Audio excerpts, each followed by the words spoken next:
நம்ம மாநிலத்துக்கு இடையில மோதலை ஏற்படுத்துறோம் அப்படின்னு சொல்றாங்க. மோதலை ஏற்படுத்துவது அவங்க தான்.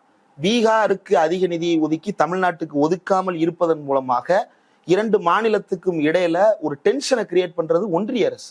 அன்னைக்கு பிட்டு தியாகராயர் கேட்ட காசை கவர்னரும் கவர்னருடைய செக்ரட்டரியாக இருந்த பார்ப்பனர் அதிகாரிகளும் கொடுக்க முடியாது அப்படின்னு மறுக்கிறாங்க. இன்னைக்கு மறுக்கிறது யாரு? அப்ப யாரு பிரிட்டிஷ், யார் ஈஸ்ட் இந்தியா கம்பெனியா நடந்துக்கிறது அப்படின்னா ஒன்றிய அரசு தான் அந்த வேலையை செய்து கொண்டிருக்கிறது. இப்ப இந்த பள்ளிக்கல்வித்துறைக்கு ஏன் நிதி கொடுக்க மாட்டாங்க அப்படின்னா இந்திய அளவில் இருக்கக்கூடிய முக்கியமான துறைகள்ல செயலாளர்களாகவும் இணை செயலாளர்களாகவும் வரக்கூடிய பதவிகள்ல தமிழர்கள் முன்னேறி இருக்கிறார்கள். தமிழர்களையுமே பிற்படுத்தப்பட்டோர், பட்டியலின மக்கள், பழங்குடியின மக்கள், பெண்கள் அப்படின்னு அவ்வளவு பேரும் அதுல வரிசை கட்டி நிக்கிறாங்க.